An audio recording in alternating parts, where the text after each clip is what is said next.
Oo, maganda raw yung sa harap ng bahay.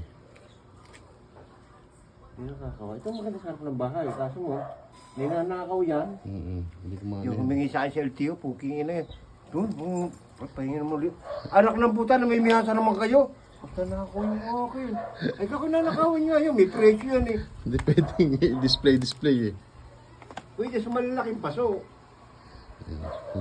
Wala, nanonood na ako ng Facebook na.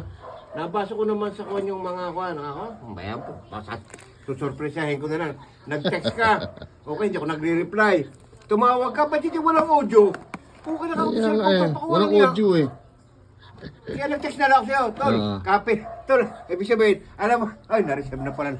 Hindi lang ako nagre-reply. Busy kasi ako, tol. Dahil kung ano, daming tag doon. Si Ed mamaya, nandito na rin yun. Alam mo, tol, ano, sa ngayon, tol, ano, medyo maganda ang ano doon, maganda ang yung forma ng ano, ng paghahanap buhay. Ano bang ano ngayon dito? Sasaka, tol. Maganda rin tol. Tol, na pinag-aaralan ko, parang nasa agriculture ang pera. Last year kasi, siguro